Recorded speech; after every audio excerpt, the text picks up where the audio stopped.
and here on Democracy Now!, democracynow.org, the War and Peace Report. I'm Amy Goodman as we turn to part 2 of Democracy Now!'s national broadcast exclusive on the growing domestic surveillance state and the Department of Homeland Security's efforts to spy on dissident journalists, whistleblowers, and activists. We play more of our interview with National Security Agency whistleblower William Binney. He was a key source for James Bamford's recent expose in Wired magazine about the NSA, how the National Security Agency is quietly building the largest spy center in the country in Bluffdale, Utah. Binney served in the NSA for close to 40 years, including a time as technical director of the NSA's World Geopolitical and Military Analysis Reporting Group. Since retiring from the NSA in 2001, he's warned the agency's data mining program has become so vast it could, quote, create an Orwellian state. In 2007, the FBI raided Binney's house. An agent put a gun to his head. His appearance on Democracy Now! On Friday marked the first time Binney spoke on national television about surveillance by the National Security Agency. He revealed the agency collected vast amounts of data on communications between U.S. citizens. Juan Gonzalez and I also interviewed 2 people who have been frequent targets of government surveillance. Laura Poitras is the Oscar-nominated filmmaker, and Jacob Appelbaum, a computer security researcher who's volunteered with WikiLeaks. Poitras is the director of documentary films My Country, about Iraq, and The Oath, about Guantanamo in Yemen. Both Poitras and Appelbaum have been repeatedly detained and interrogated by federal agents when entering the United States. Their laptops, cameras, cell phones have been seized. Presumably, their data has been copied. The Justice Department has also targeted Appelbaum's online communications. I started by asking Jacob Appelbaum about his work and how being targeted for surveillance has impacted him.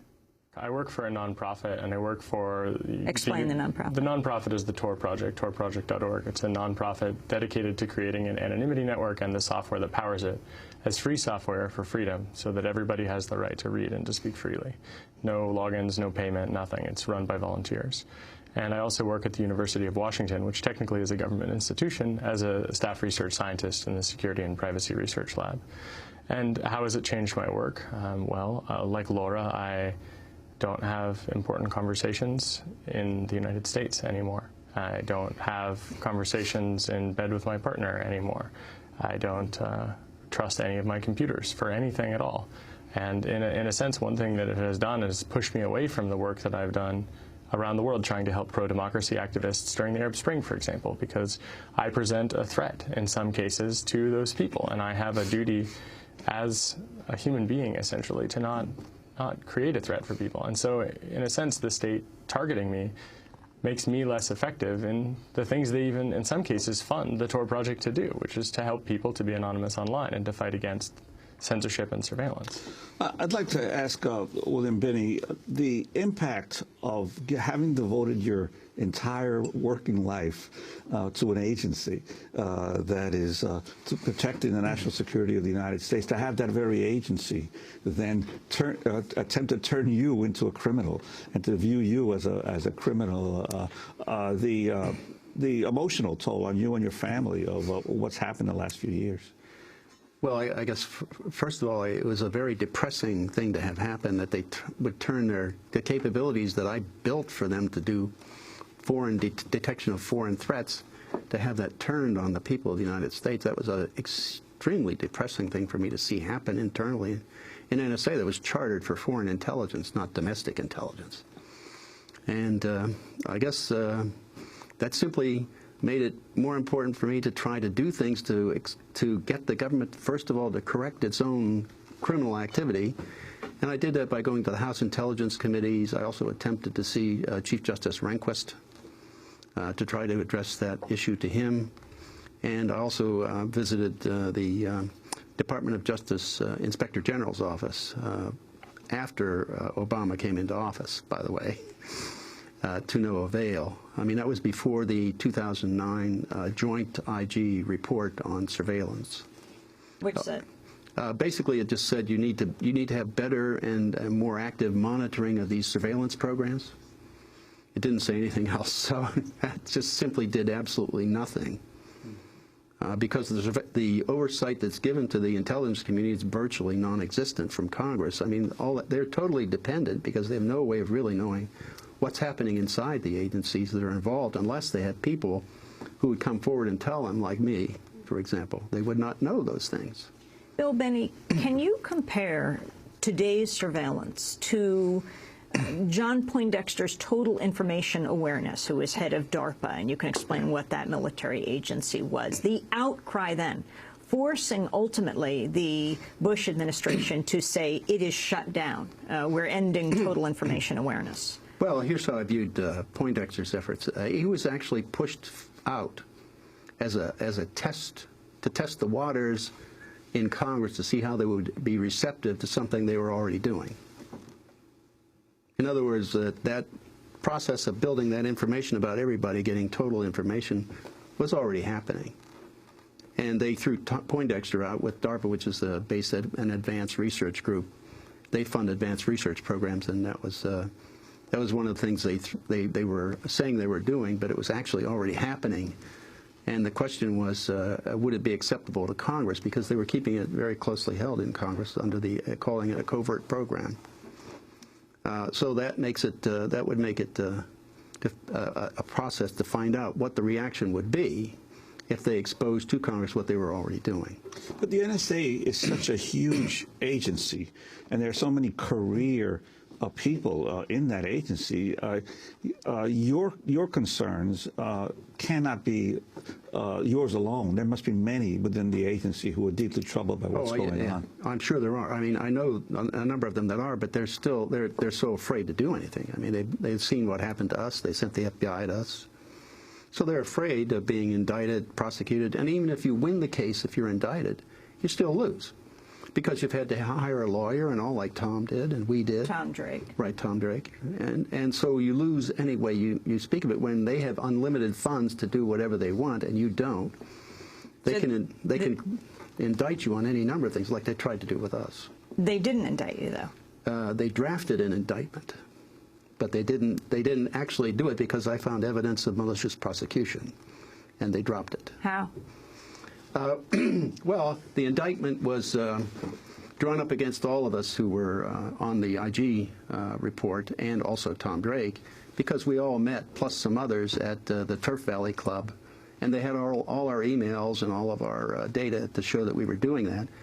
Plus they had the view graphs that we prepared there, and our whole objective there was how could we incorporate to attack Medicare and Medicaid fraud. And so what we were doing was preparing a joint teaming paper that would be a kind of a incorporation papers. They called that the conspiracy paper. They called it a conspiracy. And we were conspiring to do something, but they didn't.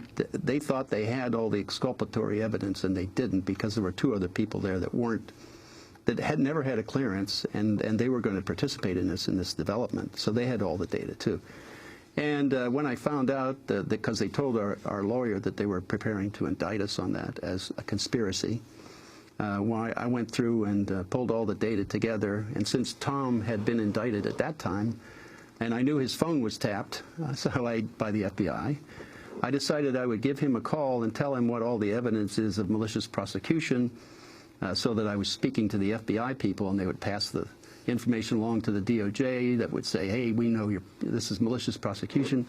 You had the emails that listed the agenda, what we're going to discuss at the Turf Valley Club. You also had all of the slides that we prepared at the Turf Valley Club. And oh, by the way, if you need to find out when they were prepared, you go in to click on the file, go down to properties, look into properties, and see in the date and time that the file was created.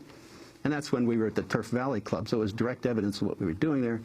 Plus, there were two other people that were there that they didn't have a grudge against, so they weren't targeting.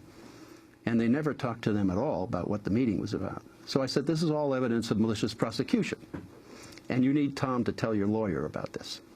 Because I was telling the FBI that we're going to notify all our lawyers what you're doing. So, and after that phone call, we never heard about the Turf Valley Club again. That was dead. Tom Drake then, though, faced espionage charges. They said he charges. had aided the enemy, etc. Ultimately, the case went away. Those all fabricated charges, yeah. William Binney, Federal aviation regulators have acknowledged dozens of universities and law enforcement agencies have been given approval to use drones inside the United States. The list includes Department of Homeland Security, Customs and Border Protection, various branches of military, defense contractor Raytheon, drone manufacturer General Atomics, as well as numerous universities. Police departments with drone permits include North Little Rock, Arkansas, Arlington, Texas, Seattle, Washington, Gadsden, Alabama, and Ogden, Utah. Well, that's simply another step in the assembly of information. This is the visual part of the electronic information they're collecting about people. So here's your visual part. I mean, you could collect on the cell phones as you move around, and then you could watch them now with a drone. And it's not just the NSA who can gather phone information. Police departments now. Right. Actually, I think it's shared because if you go back and look at Director Mueller's testimony on the 30th of March to the Senate Judiciary Committee, he responded to a question when he was asked the question of how would you prevent a future Fort Hood. He responded by saying that we have gotten together with the DOD and have created this technology database. He called it a technology database. Utah will be included in that, I'm sure. And meaning Bluffdale. Yeah, right. Where they're building this massive data center. And he said, from this technology base, with one query, we can get all past and all future emails. So we only have to make one query to get it. So that means he gets a target, puts a target in, goes into the base, pulls all past ones, and as they come in, then he gets all future ones. So that says they're sharing it across the with the legal authorities. So. But then also having these private defense contractors and universities, I mean, you're talking about a potential in terms of not only of people gathering information, but of malicious use of that information. Yeah, you want to see if your wife is cheating on you? Okay, you could do that, yes. That's right. That's the hazard of assembling all this kind of data. It's not just the government misusing it, but it's also people working in it, looking at it and using it in different ways. They have no effective way of monitoring how people are using that information. They don't. You can get information under the Freedom of Information Act about your FBI files, but can you get information about what the NSA has on you? And explain the difference between the CIA and the NSA. I think a lot of people don't even realize there's this far larger intelligence agency in the United States. Yeah, it's about 3 to 4 times less large, yeah. The difference is that the primary focus of CIA is supposed to be human intelligence, human espionage, you know, like spies, recruiting sources around the world and so on, whereas NSA's responsibility is electronic intercept, electronic analysis of electronic communications to form intelligence from what they're either saying or how they're acting to assess threat. And CIA is to take the people input side, the human input side. That's their charter anyway. So, but they also do some of their own intelligence gathering. There's kind of some overlap there, which is, I guess, a part of their charter also. I've not really looked at the CIA charter that much, but I do know they do some of that.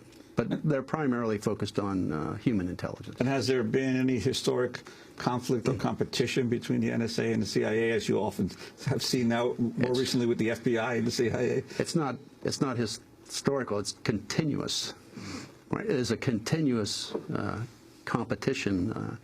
It's the barrier for sharing. The way I would put it is they're hesitant to share knowledge and information because then that's sharing power and you no longer control that kind of input to higher authorities for decision making. So when they do that, that's like releasing knowledge and releasing their power to others. And that's a barrier for them. Jacob Applebaum, I asked you before how people can protect themselves. I remember you mentioned when they took your computer, the authorities at the border, there wasn't a hard drive in it. Explain what people can do. Well, I think one thing that is important is to know that if you're being targeted, these people, they're, in the weapons industry. It turns out that they also have the ability to break into computers. So if you're being targeted, you have to take a lot of precautions. For example, there's a bootable CD called Tails, and the idea is you run Linux and all your traffic routes over Tor, so you don't have something like Adobe Flash trying to update itself. and then the NSA or someone else gets to perform what's called the man-in-the-middle attack. Instead of using Gmail, using something like RiseUp. I mean, after their server was just seized, I think kicking them some cash is probably a good thing. They provide mutual aid for people all around the world to have emails that are not just given up automatically, or even with a court battle. They try to encrypt it so they can't give things up. So people can make choices where their privacy is respected, but also they can make technical choices, like using Tor, to ensure, for example, that when data is collected, it's encrypted and it's worthless. And I think that's important to do, even though it's not perfect. I mean, there is no perfection in this, but perfection is the enemy of good enough. How do you download Tor, T-O-R? You go to torproject.org, https://www.torproject.org, and the S is for secure, for some value of secure, and you download a copy of it, and it's a web browser, for example, and the program all put together, double-click it, run it, you're good to go. You can even Skype on it? I would really recommend using something like Jitsi instead of Skype. Every time you use proprietary software. Jitsi is spelled? Jitsi. So every time you use proprietary software, you have to ask yourself, why is this provided to me for free? And now that Microsoft is involved with Skype, the question is, doesn't Microsoft have some sort of government leaning on them, say the U.S. government, to give them so-called lawful interception capabilities? And of course the answer is going to be yes, right? If you log into Skype on a computer you've never used before, you get all your chat history. Well, why is that? Well, that's because Skype has it. And if Skype can give it to you, they can give it to the feds, and they will. And everybody that has that ability will. Some will fight it, like Twitter. But in the end, if the state asserts it has the right to get your data, sometimes without you even knowing that that's happening, they're going to get it if they can get it. So we have to solve these privacy problems with mathematics, because it's pretty hard to solve math problems with a gun or threat of violence, right? No amount of violence is going to solve the math problem. And despite the fact that the NSA has got a lot of people working on this math problems, you know, podunk cops in Seattle, for example, they're not going to be able to do that, and the NSA is not going to help them. Now, they may have surveillance capability, they may have IMSI catchers, they might have automatic license plate readers. They have an incredible surveillance state. They're still not the NSA, and even if they are sharing information, what we want to do is make whatever information they would share worthless, especially if it's encrypted. So if your browsing is going over Tor, at least if someone is watching your home internet connection, they don't see that you're looking at Democracy Now!'s website. They don't see that you're checking your RiseUp email. They see that you're talking to the Tor network. And there's a lot of value in that, especially because your geographic location is hidden. So when you log into Gmail, let's say you still use Gmail, but you don't want Gmail to have a log of every place you've been. You use Tor, and Gmail sees Tor, and anyone watching you sees Tor. And that's really useful because it means that they don't get your home address. They don't know when you're at work. You make the metadata worthless, essentially, for people that are surveilling you. I think you may have just gotten a lot of customers for Project Tor. When your computer or phones are taken at the airport, do you use them again? I never had my phones returned to me, and I can't talk about that. And my computer, I can't remember where I put it. So, I mean, the government backdoor that's probably in it is hopefully in safety somewhere. The New York Times, a blog, says companies that make many of the most popular smartphone apps for Apple and Android devices, Twitter, Foursquare, Instagram, among them, routinely gather the information in personal address books on the phone and in some cases store it on their own computers. The practice came under scrutiny Wednesday by members of Congress who saw news reports that taking such data was an industry best practice. Jacob Applebaum? Sounds like a data Valdez waiting to happen. What gives you hope, William Binney? You worked in a top-secret agency for close to 40 years. You quit soon after 9/11 because you saw that the agency was spying on the American people, and you had helped develop the program that allowed this to happen. Well, the only thing that gives me hope is programs like this, or Wired articles that Jim Bamford would write about this activity, to get the word out so that people can be aware of what's happening, so in the democracy we can stand forward and vote in some way as to what we want our government to do or not to do, and what kind of information we want them to have or not have. And are there any members in Congress that you see of waging a good fight around this issue? Well, Senators Wyden and Udall are. So Wyden and Udall, they are. And there are others, they're just not speaking up. Of course, the problem is, you see, they can't tell you what they're concerned because... Why can't they tell you? I mean, what would be the because repercussions what if happens you're when, Congress? if they did, for example, they would lose their clearance immediately and be off the committees. Talk about the Gang of Eight, what they know, who they are. Well, according to Cheney, it originally started with the Gang of Four. And then after the 2004 objections in the DOJ, then it expanded to the Gang of Eight. The Gang of Four initially was the majority and minority leader of the House Intelligence Committee and the Senate Intelligence Committee, the HIPSI and SISI. Then after the, on the House side, that was Chairman Goss and Nancy Pelosi initially in 2001. I don't remember the other two on the Senate side. And then it expanded in 2004, it expanded to the Gang of Eight, which added on top of those four, it added the majority and minority leaders of the House and the majority and minority leaders of the Senate. So, Jacob Applebaum, Laura Poitras, your response to what these civilian elected leaders know? Well, it's shameful. I mean, I don't know how they're going to explain it to their grandkids, right? I mean, I think this whole post 9/11 era it's indefensible, right? I mean, and so if the risk is losing one's clearance, is that really a risk? I mean, I don't know. It seems to me that if you have that kind of information, you have an obligation to come forward with it because it's illegal. And they've been saying that. I mean, Wyden and Udall have been saying that this is illegal, or that there's a secret interpretation that the American public doesn't know about. And I think that they should come forward because Yeah, more importantly, it's a violation of the constitutional rights of every American citizen. And that's a violation that they took an oath to defend against.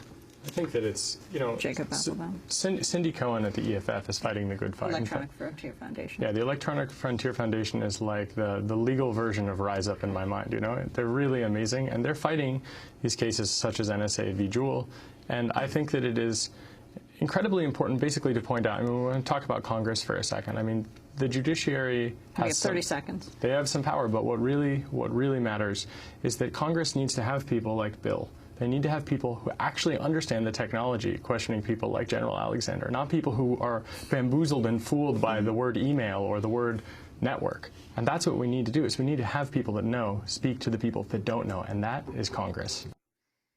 Jacob Applebaum is a computer security researcher. He works with the torproject.org. That's torproject.org. William Binney directed the NSA's World Geopolitical and Military Analysis Reporting Group. That's National Security Administration. He worked there for close to 40 years. And Laura Poitras is the Oscar-nominated filmmaker. Her films My Country, and The Oath.